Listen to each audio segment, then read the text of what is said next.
La couleur de peau d'un artiste serait-elle à l'origine de l'annulation d'un concert de rap? C'est en tout cas ce qu'affirment les organisateurs de la soirée. Le 5 mai prochain, Fly Anakin, un rappeur américain, devait se produire au Sonic Bar. Ses équipes n'auraient pas validé le rappeur de la première partie. Lola Colomba, vous m'avez rejointe sur ce plateau. Alors qu'est-ce qu'on sait exactement de cette histoire? Eh bien Clémence, vous l'avez dit, c'est la première partie de ce concert qui pose problème. Mercredi, l'organisateur lyonnais Panthers a mis en ligne un communiqué. Cette agence explique s'être entretenue avec les équipes de Fly Anakin. Ils auraient refusé le choix de l'artiste Nemo Nebia, venu de Grenoble. Pourquoi ? Eh bien parce qu'il n'est pas noir. Panthers a dévoilé le contenu d'un mail. Il affirme l'avoir reçu de la part du manager. On y lit: Fly Anakin veut célébrer sa culture, le hip-hop, avec des artistes noirs dans tous les pays et toutes les villes dans lesquelles il se produit. Alors Lola, comment a réagi l'organisateur de l'événement? Eh bien, l'organisateur lyonnais, il se dit choqué. Il affirme: jamais nous ne tolérerons de telles méthodes. Panthers n'approuvera jamais le suprémacisme quel qu'il soit, encore moins le communautarisme. Et pourtant, sur Twitter, l'artiste Fly Anakin a affirmé que cela n'avait rien à voir. Sa musique est mauvaise, affirme-t-il tout simplement. Le Progrès a joint l'artiste. Il se dit déterminé à se produire à Lyon pour une nouvelle date. Pas sûr dans ces conditions que cela se fasse avec l'agence lyonnaise Panthers. Merci Lola pour toutes ces explications. Une nouvelle affaire de cirque installé illégalement après Belleville cette fois-ci. Ça s'est passé dans le 5e arrondissement de Lyon, dans le quartier Champvert. Le cirque Krone a pris possession d'un parking alors qu'aucune autorisation n'avait été donnée par la mairie. Une installation qui pose d'autant plus souci qu'elle se situe sur l'emplacement du marché du samedi matin. Écoutez. La mairie de Lyon a souhaité donc signifier aux personnes propriétaires de ce cirque l'illégalité justement de leur présence sur l'espace public. Donc on a établi un PV par la police municipale et une mise en demeure par les services économiques de la ville de Lyon. Cette mise en demeure, elle va nous permettre d'engager des poursuites qui seront notamment le fait de les obliger à payer les fluides qui sont utilisés actuellement pour le fonctionnement du cirque. Le marché aura bien lieu ce samedi, mais dans un format réduit du côté du cirque. Les forains assurent avoir fait les demandes d'autorisation nécessaires, demandes qui sont restées sans réponse. Une nouvelle passe d'armes sur les réseaux sociaux entre Laurent Wauquiez et Grégory Doucet. Ce dernier avait estimé que la police nationale avait trop tardé à arriver sur les lieux de la violente manifestation dans le 4e arrondissement dimanche dernier. Pour Laurent Wauquiez, le maire de Lyon se défausse de ses responsabilités. Quand va-t-il assumer d'installer des caméras comme nous le proposons, écrit-il dans un tweet. La réponse de Grégory Doucet n'a alors pas tardé. Selon lui, l'accusation du président de la région est grave et indigne de sa fonction.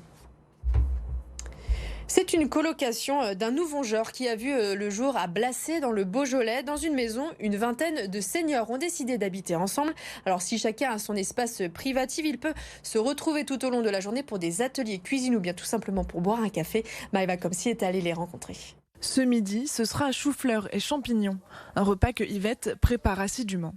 Chacun fait ce qu'il veut, éplucher les légumes ou les couper, ou cuire ou surveiller.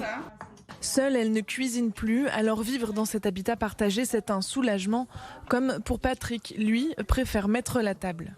Faire la cuisine, c'est une spécialité qui m'échappe complètement. À 83 ans, il vit désormais dans ce T3.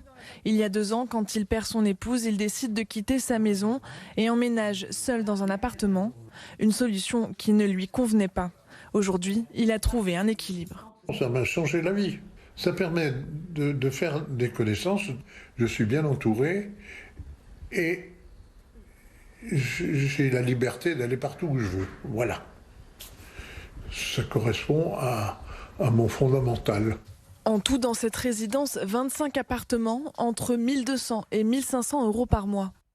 Ce projet d'habitat partagé et inclusif a mis en tout 6 ans à voir le jour. Je suis, c'est vrai, convaincue que de toute façon, il faut se développer parce que des solutions comme les nôtres sont intéressantes et répondent à une attente des personnes âgées et des familles. Aujourd'hui, il n'y a plus de place disponible à Blassé, mais d'autres maisons vont voir le jour d'ici 2023 à Limonest, Bourg-en-Bresse ou encore en Puy. Quoi de mieux pour bien dormir que de faire la sieste en plein air à la crèche de Saint-Maurice dans le 8e arrondissement de Lyon. Les enfants sont installés sous les arbres pour se reposer. Un temps calme original qui plaît bien aux tout petits. Un reportage de Lauriane Pellaou. La sieste se faisait ici auparavant et dorénavant maintenant ils la font sur l'extérieur dans un espace beaucoup plus grand et plus convivial. Au pied du Grand Platane, quelques matelas sous une tente. Dans cette crèche, c'est ici que les enfants font leur sieste. En fait, on a mis une grosse tente avec des filets et aussi on a dormi. Une démarche qui plaît aux petits. C'est là que j'ai dormi. Notamment à Francis, 4 ans, pour une raison bien particulière. Mais il y a beaucoup de couleurs sous les parapluies. Un sommeil réparateur, des réveils apaisés et de meilleures défenses immunitaires. Selon plusieurs études scandinaves, la sieste dehors aurait plusieurs bienfaits et les bruits environnants ne semblent pas la perturber. Quand on est dans un dortoir, on se dit attention, pas de bruit, attention, il faut qu'il y ait la pénombre, parce que sinon les enfants ne vont pas dormir à la lumière du jour. Et puis on se rend compte qu'effectivement, non. C'est pas du tout ça, que ce soit le son du clocher de l'église à côté ou des travaux qu'il peut y avoir, ça n'a aucun impact, en tout cas perturbateur sur le sommeil des enfants. Un projet qui permet de rapprocher les enfants de la nature, mais aussi d'être plus écologique. On va approcher des fortes chaleurs de l'été.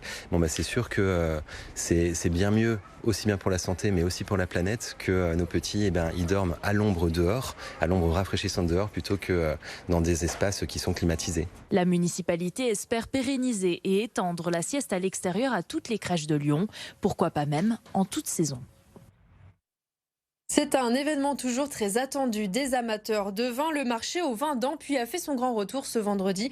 Jusqu'à lundi, 67 vignerons vont présenter leurs différentes cuvées au public. Jade Terlinck. Une soixantaine de stands, entre 200 et 250 vins à déguster. Après une édition annulée, les vignerons de Côte-Rôtie ont pu présenter leurs meilleures cuvées au grand plaisir de Johan. Je suis super content, on a acheté une quarantaine de bouteilles, donc ça va du Cros Hermitage au Côte-Rôtie. Voilà, la journée est faite. Jackie, lui, vient depuis 20 ans avec un objectif en tête. Là, on est parti pour déguster que des 2019. Donc tout ce qu'on va trouver en 2019, on va déguster. Bertrand David a repris le domaine familial et s'est installé pour la première fois sur le marché. Ce matin, on a déchargé 300 bouteilles, 150 bouteilles d'esprit de famille en cuvée parcellaire en 2020, 150 bouteilles de cuvée tradition en Côte-Rôtie. Ici, les places sont chères, différents critères sont évalués pour être sélectionnés, la qualité du vin, la personnalité du vigneron et le domaine. J'ai posé ma candidature en 2014, donc ça fait 7-8 ans. C'est une très grande fierté de rentrer au village. Mon village. Un vent de fraîcheur sur ce marché d'habitués. D'accueillir des nouveaux domaines, ça permet de garder une dynamique. Les clients sont contents de voir qu'on fait rentrer d'autres domaines, de venir déguster leurs vins, de les comparer. Une chose est sûre, le public était au rendez-vous. Dès 10h, les allées du marché étaient pleines. Et tout ça, c'est à consommer avec modération, bien sûr. Un mot de sport maintenant. Les filles de l'Olympique lyonnais vont affronter le PSG ce samedi pour leur match retour de demi-finale de la Ligue des Champions. Si elles se sont imposées la semaine dernière 3-2, la rencontre s'annonce plus difficile que dimanche dernier. Pour Sona Bonpasteur, l'entraîneur, il a donc fallu rectifier certaines choses. Écoutez-la. C'est une victoire et c'est important. Ça nous a permis de préparer la semaine de manière sereine et confiante. Au départ du match au retour, on sera qualifié. Donc ça, c'est des éléments qui doivent nous donner de la confiance. Après, bien évidemment, dans l'analyse du match, il y a des choses effectivement qu'il faudra rectifier et réguler pour faire en sorte d'être les plus solides possibles défensivement. Et si on peut ne pas encaisser de but, c'est sûr que ce sera bien. Et du rugby, maintenant, le Loup aussi jouera demain. Il reçoit l'équipe de Montpellier ce samedi à Gerland pour le top 14 face à Brive. La semaine dernière, les Lyonnais s'étaient imposés 31-17, classant cette rencontre comme la meilleure performance à l'extérieur selon Pierre Mignoni, l'entraîneur. Pour les Lyonnais, il va donc falloir faire aussi bien écouter. En fait, on se dit que c'est la dernière ligne droite. Que je pense que pour valider la saison qu'on a eue jusqu'ici, on n'a pas le droit de baisser les bras. Et je pense aussi le fait qu'on joue la Coupe d'Europe et de gagner des matchs en Coupe d'Europe, ça nous donne un petit, ça nous donne de la confiance, quoi. Et ça nous permet de rebasculer sur du positif.